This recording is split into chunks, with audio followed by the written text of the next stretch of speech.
Hi guys, welcome everyone. We are so happy to have you here with us today.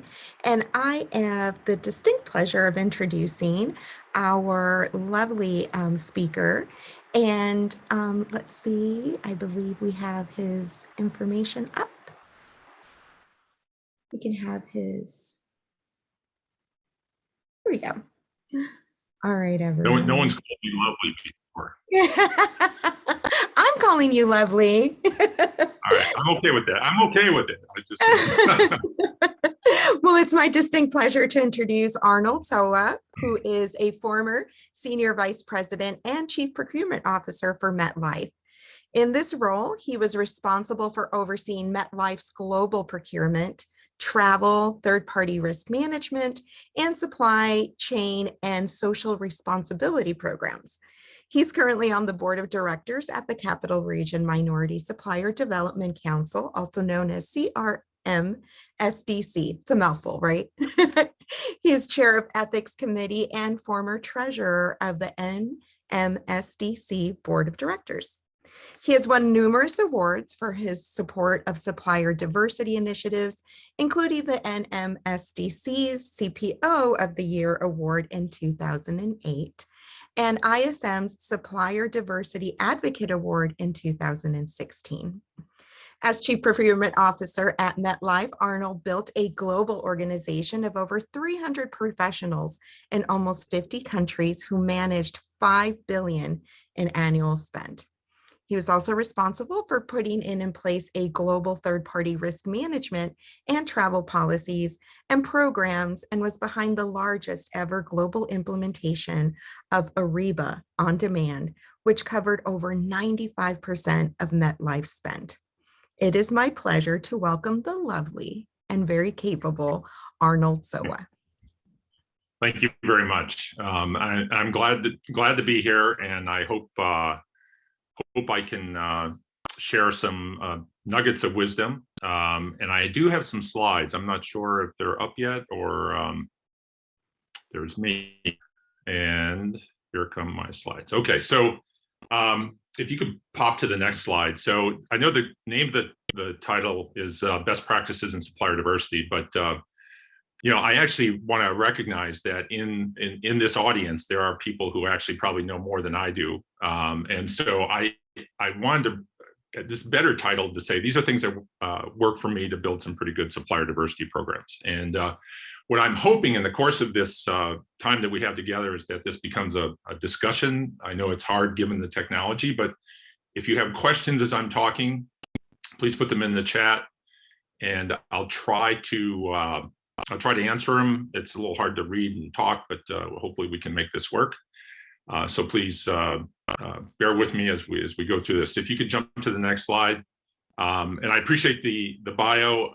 Why am I here? I've been involved in supplier diversity for about almost 20 years now. Started at Cap One back in 2002, probably before many of you even started working. But one of the things I did when I was at Cap One, in addition to creating the role of CPO, it was a very different organization back then. We had no supplier diversity program. And I looked around and I actually looked to the predecessor of the CRMSDC, the Virginia Minority Supplier Development Council, and got a lot of guidance on how to build a supplier diversity program. And we took it from nothing to a program that won the Corporation of the Year in 18 months. So that's, so I'm going to share some of the things that we did there. I've been involved with the NMSDC while I was at MetLife, as you heard, and I'm currently with the CRMSDC and won a couple of awards for the programs I built. So hopefully, again, this is useful to you. So if you could jump to the next slide. So I put things in 4 buckets. They're not mutually exclusive, collectively exhaustive, but I'm going to try to go through each of these buckets. And at the end of each bucket, we'll do a slight pause to see if there's any questions or discussions. And I'm going to try to make this relevant to both, the supplier diversity professionals out there. And I also know there's MBEs potentially listening here, if anyone's out there. And hopefully give you some perspectives on how a former CPO looked at supplier diversity from, the view from the inside out. So So let's start with the first topic, leadership, if you could jump to the next slide. One of the things that, I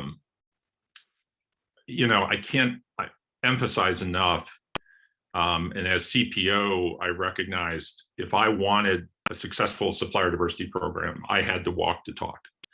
And that meant, I made supplier diversity part of everything we did as an organization. And so it started with me as the CPO, but by doing that, I ensured that my organization also paid attention to supplier diversity. But even more important than me was the folks above me. And so one of the things that I worked as a CPO really hard to do was to get engagement of the C-suite, the CEO. I worked supplier diversity into presentations I gave to our board. And I worked with our head of diversity and inclusion, which supplier diversity for me, and I recognize this is different to different organizations, supplier diversity for the organizations I've built have been within procurement. And so I made sure I involved diversity and inclusion and also got them to include our goals into their goals, which helped ensure that the corporation was aligned overall, and not just procurement or not just supplier diversity within procurement. Now, one of the things that many of you have heard is that what gets measured gets done. And so on the topic of leadership, I'm going to show you a couple slides that I used to use. And if you can jump to the next, because I'm trying to make this a practical talk as well.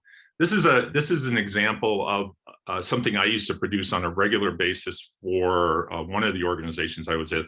And what I tried to do is at the CEO level, is the upper left slide, was to show how the various direct reports of the CEO were doing on diversity spend. And then on the lower right was for each one of those heads, I would send to them, and probably more importantly, their chiefs of staffs, because that's where I found much of this stuff got done, was how were they doing as an organization? And I was able to show them where within their organization they were doing well, where their spend was, and so forth, and how things broke out.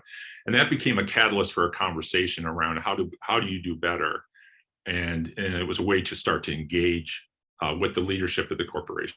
So this is just an example of a tool that I would use to get engagement with the leadership of a corporation, and to actually start to push them by measuring what they're doing on how they could do better. So it started there. So that's kind of where what I had to say about leadership for now. I don't see any questions, so maybe we can just move on to the next topic. And so this area I call integrate, grow, and sustain, and really was about how do you integrate supplier diversity into the DNA of your organization?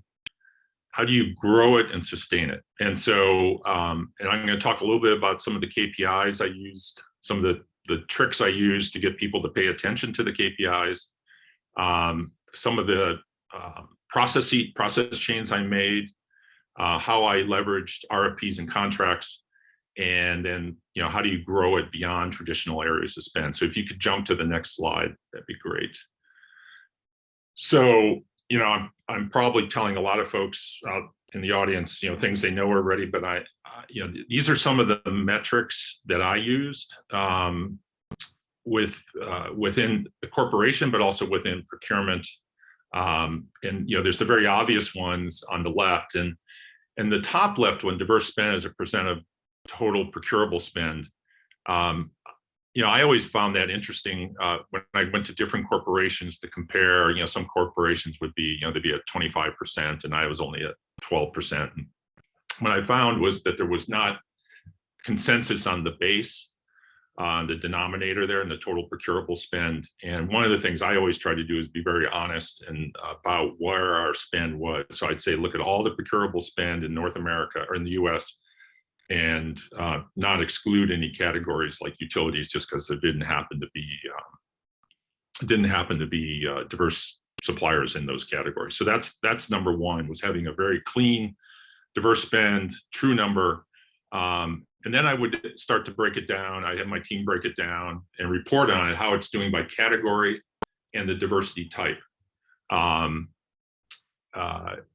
when I say diversity type, is that many of you know within diverse spend, there's many types of diverse spend. And now some corporations are actually trying to emphasize certain groups over others. And I found having that breakdown helpful, but not only for that purpose, but also for our internal purposes, to say, look, we're not seeing representation from certain historically disadvantaged groups that we would like to see more spend with. So we would not report this externally, but internally we used it to drive certain aspects of our program.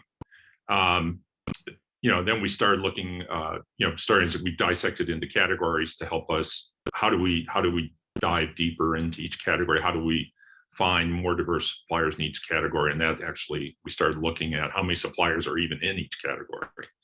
And then we look at something that I'll talk about a little bit later, is the percentage of RFPs where diverse suppliers are included. And my internal goal was 100%, with some caveats on that.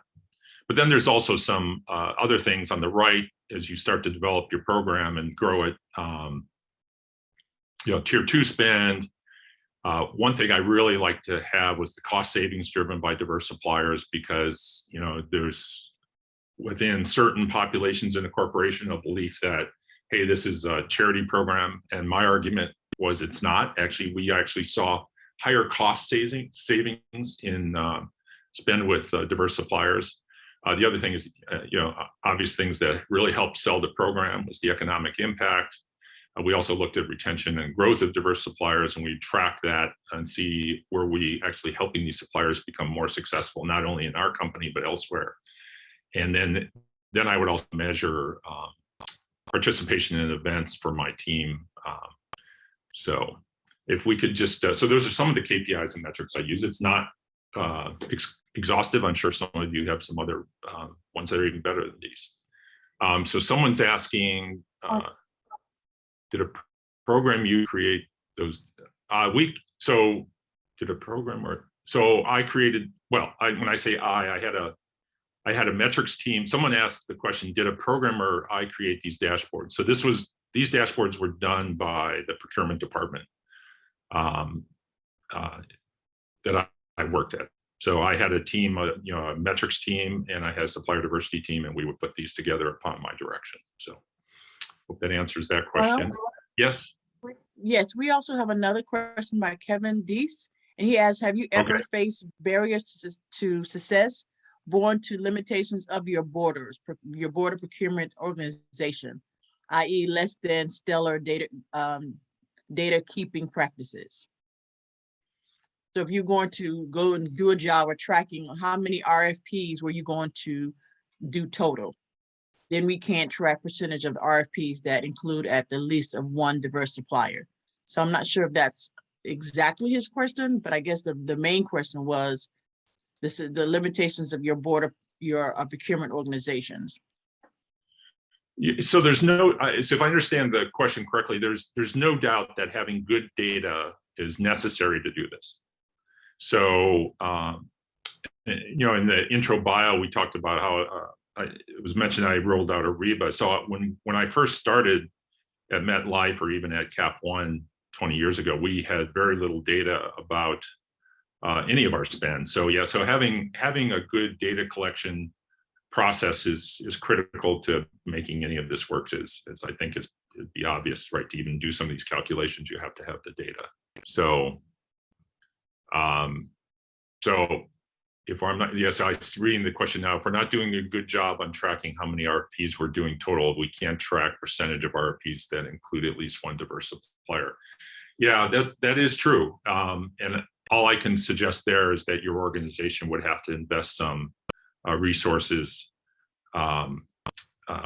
in some of the data collection. So I don't know. That's probably a topic for a different seminar. So if we could go to the next slide. Arnold, we have one more question. Sure. Katie wants to know if they could get a copy of these slides. I'm happy to have these distributed however you feel is the best way to do that. So that, you know, this is produced as a PDF, and they are to share, and everyone, and they're actually one of the reasons I tried to put in some very specific tools that we had developed is I wanted to share those, right? So my goal is to help people build better supplier diversity. So the more I can share of what I've done, the better. I'm not saying it's the best, but this is what I've done, and these are some examples that you can start to use. And feel free to copy, and no attribution necessary. So here's an example of the Supplier Diversity Dashboard that I put in, that what it looked like for procurement, and some of the things that we looked at. And what we typically would do is, you know, we use the stoplights, the yellow, red, green.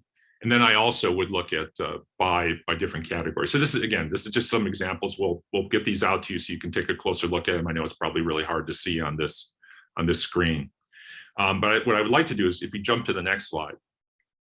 So one of the things I did, now I recognize I was the CPO, and many of you are probably this, you know, supplier diversity professional, and you have to work with your CPO, and some of you have great CPOs that support this. Others you're going to have to work with to convince them of this.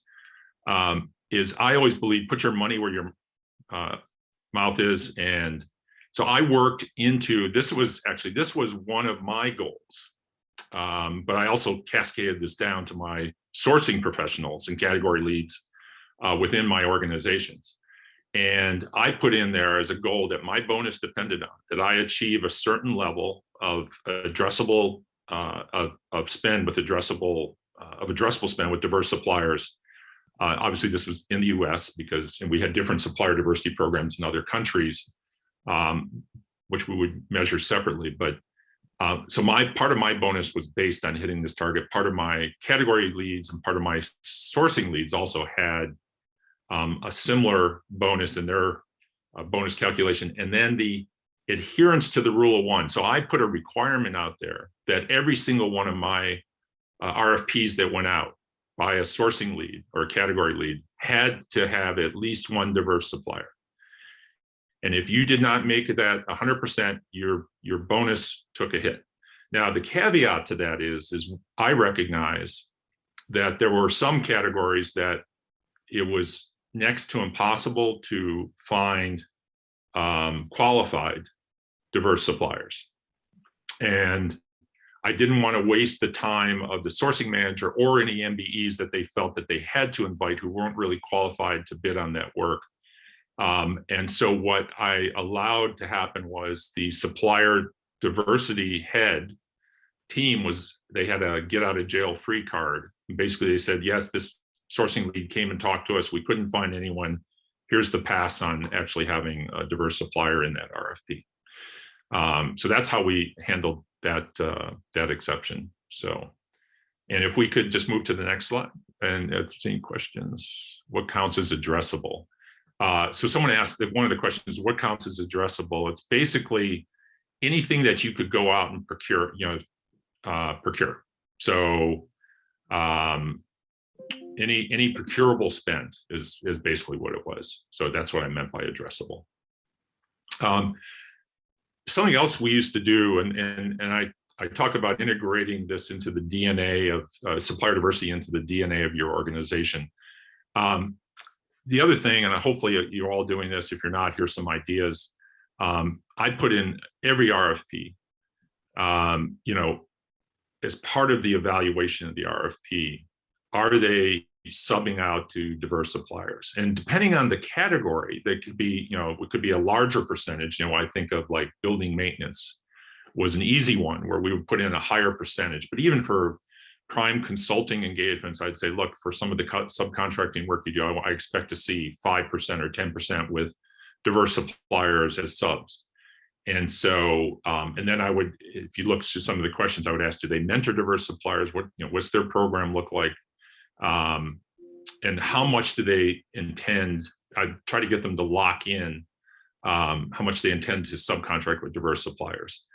And then, you got to put some teeth to that. So then the RFP language gets into the contract, and I would have it'd be very specific, whoever won that RFP. So we would define what's a diverse supplier. I would specify reporting requirements and penalties if they didn't meet the targets that they promised. So I found that was a good way to ensure that diverse suppliers who may not be able to bid or participate in our tier 1 work were actually given an opportunity as a tier 2 supplier for some of the work that we were going out. So that's some ideas, and again, hopefully you'll get this PDF and can use some of that. If you move to the next slide, I talk about growing. Depending on your corporation, my experience was that there are areas that can be off limits to procurement. Often legal was, buying insurance. I had fights with our Treasury Department about banking, and I worked for MetLife, which was an insurance company. We had claims, but what we were able to do is I was able to develop, and my team developed relationships with each of these groups, and show them that actually we could drive additional cost savings. We can get them to participate in the supplier diversity program and drive up the overall numbers by getting into some of these non-traditional areas that procurement hadn't played in the past.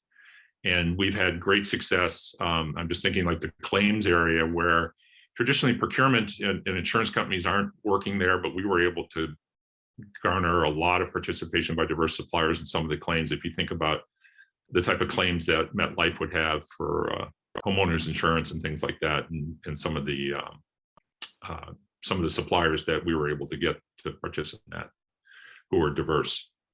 So there's just some ideas there. If you can move to the next slide.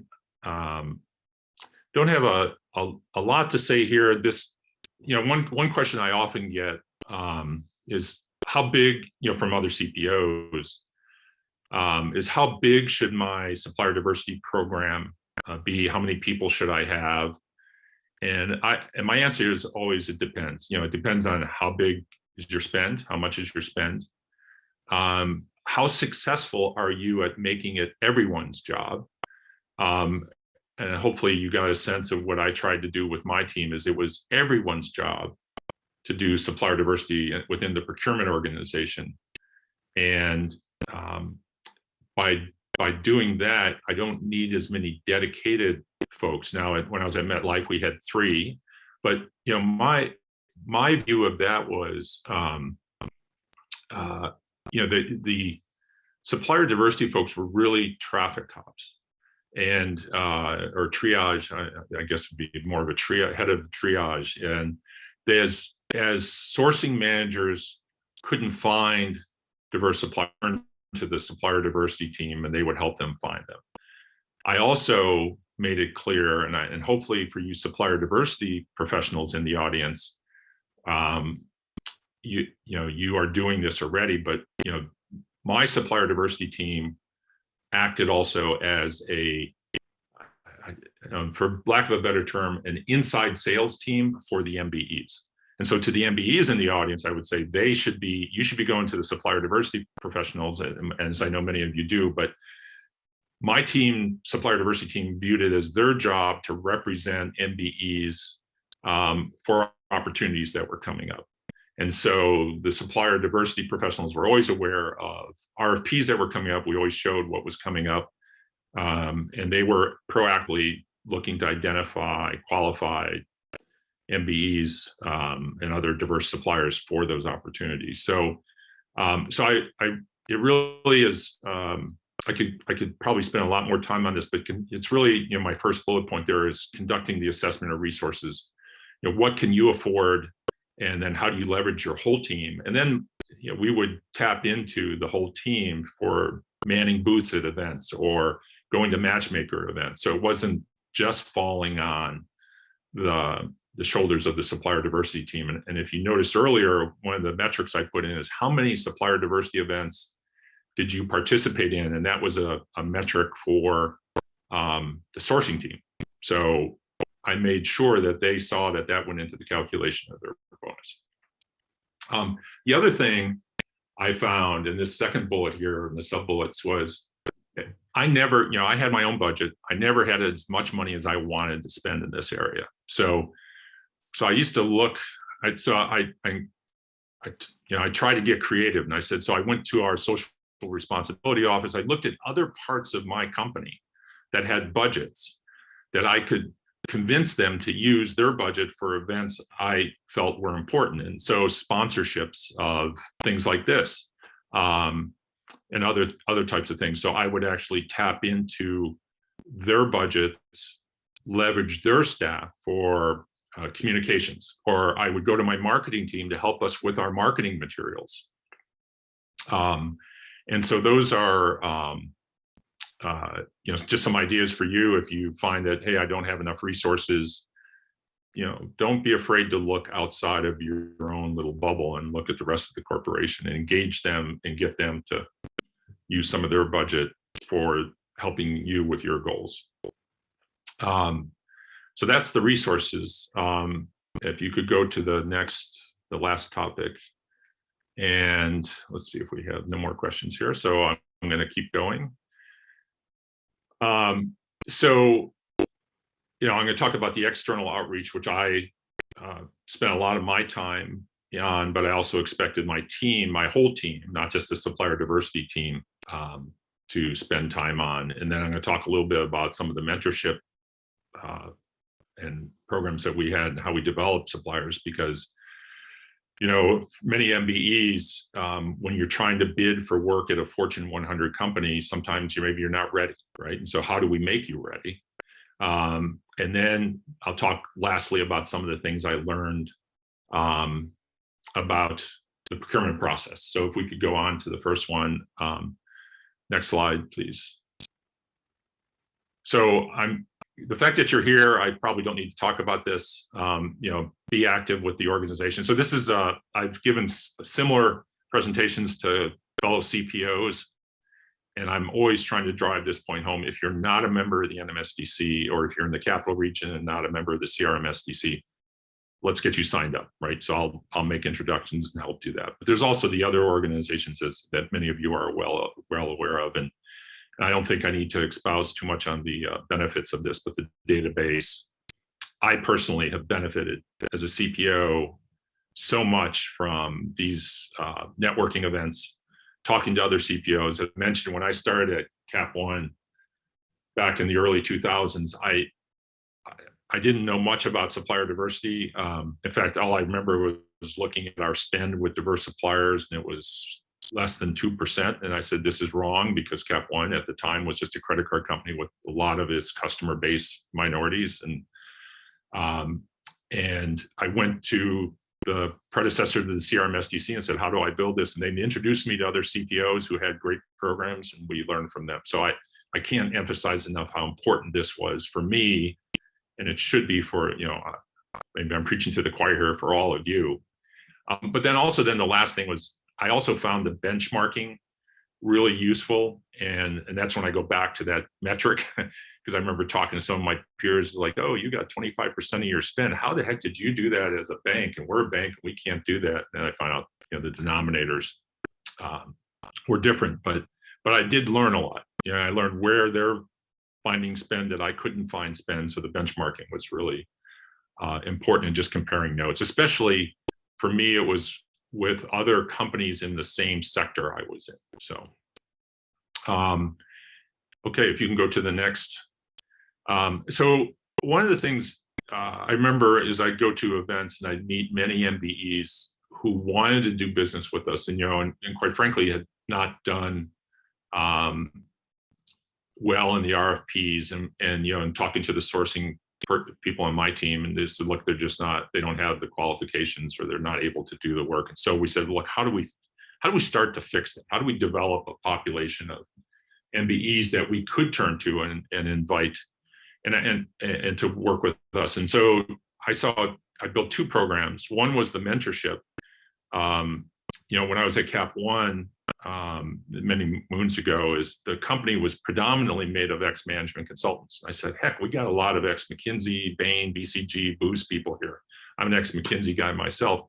I said, let's get them to sign up and mentor MBEs. And we ended up, I think when I left Cap One, I'm not sure if the program's still going on there, but we had something like close to 50 of those relationships going, which many of them, because of the way they got to know the company, actually did find opportunities within the company as a result of that, but also hopefully it benefited the MBEs and with some of the expertise of the folks who were mentoring them. We did something very similar to that at MetLife as well, although it was mainly the procurement team that would mentor diverse suppliers.